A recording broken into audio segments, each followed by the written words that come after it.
What's going on, my broskiis? My name is TheLordShiro, back again, here to bring you guys yet another One Piece Treasure Cruise video. And in today's video, we're going to do a little bit more of a deeper dive into Dragon's abilities. Now that we have had the information for a little bit of time now, we can digest a little bit more of this info and kind of understand like whether or not this guy's actually going to be good, because I do have a sneaky suspicion that this character, honestly, I don't think this character is going to be very good, which is a surprise to say. I never thought I would have said that, you know, when a dragon legend would eventually drop, that I'm not even going to pull on this character's banner. That is crazy to say. But either way, we're going to go through his abilities once again. We'll have a look in game, we'll have a look on the database, and we'll have a look at some things in regards to what they are aiming to do with this character, okay? So, first of which, the fact that this character is Dex Cerebral Free Spirit, it just feels like Bandai have had this ideology of bringing this character out for a very, very long time. The reason why I say that is because of this guy right here. No, not this guy right here. Oh my god, I lost it. It is Morley and Karasu. Morley and Karasu debuted in January of this year as the treasure map legend for that month. This character, Dex Cerebral Free Spirit, and this character's abilities work perfectly alongside Dragon. So it just feels like, I think that they've had this in mind for quite a while and they were just waiting for the right time to drop it. So let's go ahead just a little bit further and understand what's going on here. So when you use Dragon, we'll have a look at the captain ability first. You do get the cooldown reduction, you get the attack boost for Cerebral, and it's a 5.25, which is actually definitely a lot lower than what we're expecting. 5 times normally, and then the 1.25 times HP, Dex Int Tandem matching, 1.1 times additional attack to the Rev Army. So if a character is Rev Army as well as being Cerebral, they get the 5.25 times attack multiplied by 1.1, which I believe was the 5.775.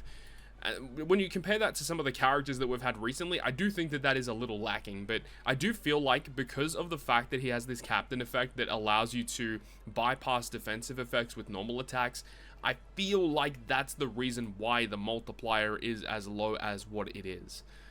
So the captain ability is interesting. The fact that there's no additional utility does kind of suck, but at the end of the day, having this effect is part of the reason as to why you'd go ahead and use him as a captain anyway, ignoring Rainbow Shield, Threshold, damage immunity, barriers, any defensive effect on the enemy side of the field, you just ignore it, which is insanely broken, right? Now, when you use him as a captain, you get access to the EX Super Effect. You need 3 of the following characters on the crew, which is pretty rough. Sabo, Koala, Inazuma, Morley, Karasu, Lindbergh, Bello Betty, Ginny, Hack, Robin, or Luffy. Dex to Super Dex, Cerebral to Super Cerebral. And then you can remove captain switching effects, and you get the tap timing bonus damage for 5 turns, as well as boosting damage dealt to defense down enemies by 2.5. So it's quite good that they have that, as the special ability allows you to inflict the defense down through immunity. A bit of a missed opportunity that this character doesn't do the 100% reduction through immunity. I really wish that they did that, because the fact that this character has the captain to just go through defensive effects, a lot of people don't know this, but when you have a character that bypasses defensive effects with their normal attacks, if an enemy has a blue shield, defense increase, this effect doesn't go through that. But they have the special to just reduce enemy defense, so it doesn't matter. It is only an 80% reduction though, so it's not the craziest, but still, the fact that it goes through immunity is great. You also get the threshold removal, which is just additional utility. If you have the full team of Cerebrals, you can switch the middle left character to the captain for 1 turn, ignoring immunity to status effects, and also increase damage taken by 2.25 times for 1 turn on the enemy. The interesting thing is judging by the wording here, it doesn't look like that the captain switching is optional. It looks like it just says it will guarantee happen if you have a full team of Cerebral, meaning that you do have to build your team correctly. The character in your middle left position has to be a unit that is capable of being a captain. I guess you do have to keep that in mind, but at the end of the day, their EX Super does also have the ability to remove. You can choose to completely remove the captain switch. So I guess with that effect in mind, you could have this character as the middle left position, switch them into the captain, and then eventually switch them out if you want. The captain switch does only last for 1 turn. In my opinion, it should have lasted for at least 2 turns to get some really interesting utility out of it, but it is what it is. Even if you don't have the full team of Cerebrals, you do still get increased damage taken, but it doesn't go through full immunity, which does kind of suck. And then if you have 3 or more Rev armies on the crew, which if you're using this character on your team, most likely this is going to be fulfilled. You are allowed to get double stacking conditional boosts for 1 turn. Now, I do like this. However, if we go over in-game real quick, with all of the characters' abilities in mind, of course they have the Super Tandem boost as well, what you are seeing right here is every available Revolutionary Army tag character that I currently have on my account. So as you can see, the pool of characters here is very, very minimal. This is all I have to work with in terms of using Rev Army units, and the crazy thing is so many of them are Sabo.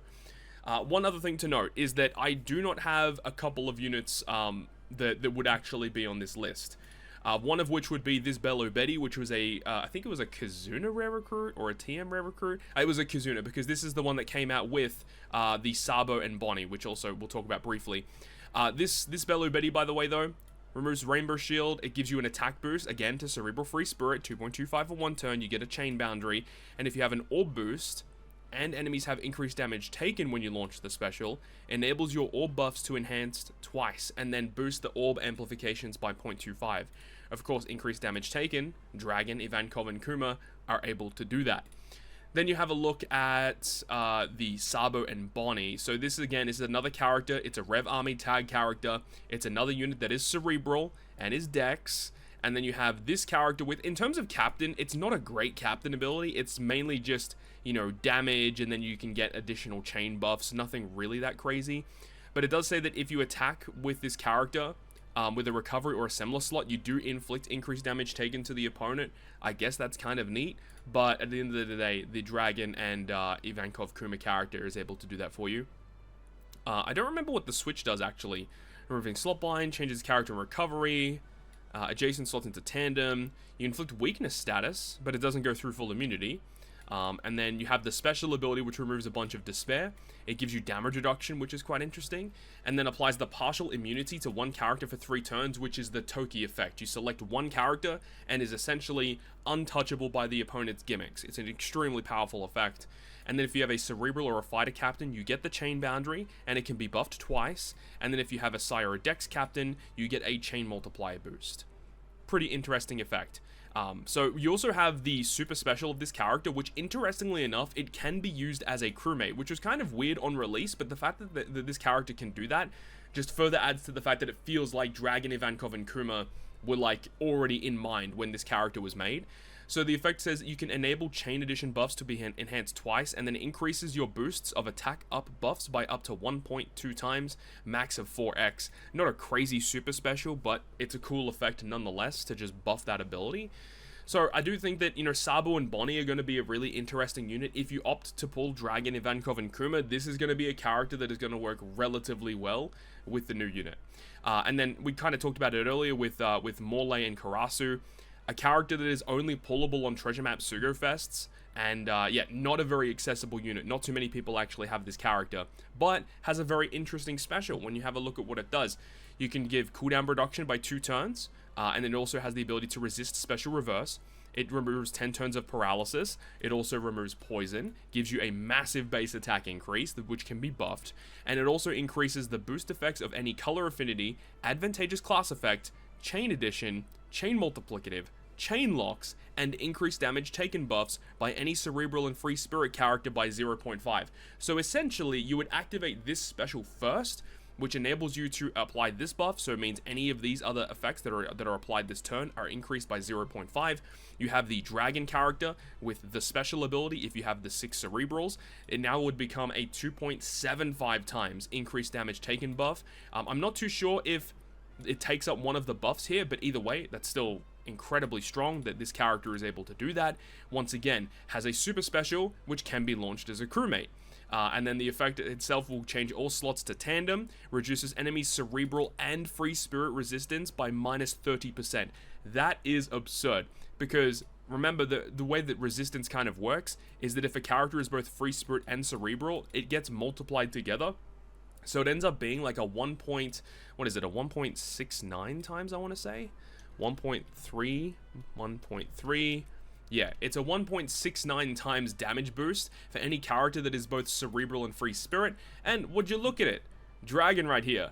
Cerebral and Free Spirit. So, yeah, it definitely feels like this character was made with all of this in mind, right? And of course, any Nico Robin as well that happens to be, you know, usable on the team could also be used. Of course, a lot of the Nico Robins are not classified as Revolutionary Army characters, but the fact that Nico Robin is one of the characters you can use to trigger the EX Super is interesting. Monkey D. Luffy, of course, not a Revolutionary Army character, but still a character to potentially use, even though the character's not really going to be, like, there's not really many Cerebral Luffys, right? Because he only boosts the attack of Cerebral units, which does kind of suck. I really don't like this. Like, if I was designing Dragon and I had to, you know, use these kind of abilities in mind, what changes I would make is I would probably make it so that he at least boosts everyone else by at least 4.75 times, so that you can still use, you know, Rev armies that are not Cerebral. Or heck, you could just say, you know, if a character is Rev Army, give them 5.25 times attack. If they're a Cerebral, they get the further 1.1. So basically reverse this.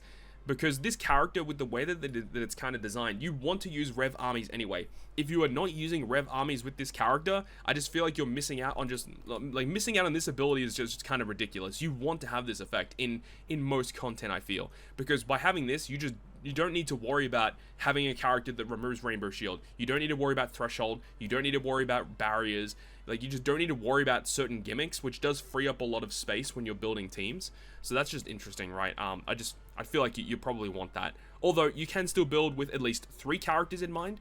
But I guess going back to this, the fact that they have the ability to give you double stacking conditional boosts, I was kind of interested in that, because which of these characters here actually give you the ability to give you an actual conditional boost? I think this Sabo, does he enable you to do it? He gives you an attack boost. He does inflict the ignited status, and then he also gives you attack boost. So he doesn't actually give you an ignited conditional boost. Like, what other characters do it? Like, this Lindbergh, does he do anything crazy here? No, it's very similar. He removes the Threshold, which the new Dragon already does that. This Ivankov is kind of interesting. I wonder, let me have a look at what this Ivankov abilities are. So if your captain is, we want to see if your captain is like Cerebral, right? If your captain is Free Spirit or Powerhouse, which is right here at the top of the paragraph here. If your captain is Free Spirit or Powerhouse, you get Color Affinity boost, 2.25 for 3 turns. And if you have a Cerebral or a Driven captain, you get a Chain Multiplier boost. And if you have a Strength Dex or Quick captain, reduces defense up and damage reduction by 6 turns. So Ivankov could be a pretty decent unit. Everyone would have got this character for free from the anniversary, like, free login selection. So I guess that's a potential unit. There is this Sabo here as well, which is the Anniversary Sabo. This guy's quite good, great utility here, and also can provide some chain boundary stuff, which is pretty interesting. And then, of course, there's the New Year's Sabo, which I think the New Year's Sabo is a great character to be using alongside all of this. This guy has a good Despair Removal captain. He is boosting Cerebral, which is nice. The EX Super effect, which can give you a full board of tandem slots. He does give you end of turn healing, and then also gives you slot effect boost with the EX Super, which is quite good. The special here, doing damage to all enemies, which goes through everything. It also removes Special Bind and Burn duration by 10 turns and applies the Cerebral class territory, which I know some of the characters that are focused around Rev Army have crewmate abilities that give you additional buffs if there's a Cerebral territory present. And then it says, if you have advantageous class effect boost or your tap timing bonus damage is at 5 turns or more when you launch the special, you get a 1.5 times chain multiplicative boost for 2 turns that can be buffed twice. And that's where you get the advantageous class effect. So I think Dragon, right, his EX Super does give you 5 turns of tap timing bonus damage, which means by using the EX Super of Dragon first and then activating Sabo, Sabo will give you the 1.5 times chain multiplicative buff. So again, great synergy here. You do have the Super Tandem ability. The Super Tandem ability giving you that 2.5, well, it's actually, when you get it to max, it's a 3 times tandem boost, which is incredible, actually. I'm actually shocked. I didn't even realize that my Sabo was at level 4 Super Tandem, so he's one away from Rainbow, but either way, it's interesting because there's not really a lot of characters you can use to get, like, the conditional boosts. You got, like, this guy, I guess, which is this Morley, but he doesn't do, well, he does actually set the defense to 0, which is kind of cool, but it doesn't, like, go through immunity, and if you use this, you can't use Morley and Karasu. The other one that came to mind is the old school 6+ Sabo. Let's have a look and see what his special does. He gives you damage dealt to ignited enemies by 1.5 times for 3 turns. Like, let's be real, that's not crazy or anything. Plus, this character's not even not even Cerebral. That's the thing. If we have all these in mind, and then we go ahead and filter by Cerebral, the pool of characters is even smaller than what we would expect. So, you know, it's pretty rough. It's pretty rough. I don't really understand why they made this pool of characters so restricted, and they really they want us to build teams using these new characters with this very restricted pool. It's a bit of a weird one for sure, but still I think it's interesting because you know, obviously we have, you know, not only Dragon debuting, it's also debuting alongside this Ginny legend who is also going to have really neat abilities and honestly synergizes perfectly with the rest of the revolutionary armies that we talked about in this video, being a dex unit, also being cerebral, just like all of the other units. And this character is definitely a unit you would want to own to work alongside, you know, the dragon, of course. And the fact that they have so many of these dex cerebral rev army characters that not only have great synergy with each other, but also a lot of them have EX supers and super types that can be activated as crewmates, which is kind of massive, just getting free special abilities like that. So that's going to be where most of the power comes from. At this current point in time, we haven't had the data download quite yet, so we don't know if there are going to be any additional rare recruits that come alongside these characters that allow you to build your teams in any specific ways, that, you know, maybe some random rare recruits that allow you to have an additional conditional boost that we didn't account for previously. We'll have to wait and see, but that's going to wrap it up for me for this one. Hopefully you guys enjoyed this one. I'd love to hear your thoughts and opinions a little bit more about Monkey D. Dragon down below in the comment section. Hope you guys enjoyed this one, and if you did, make sure to go ahead and leave a like. And if you want to stay up to date with all the content I post, including more One Piece Treasure Cruise content, make sure to hit the subscribe button down below. And that, guys, I'll see you guys within the next video.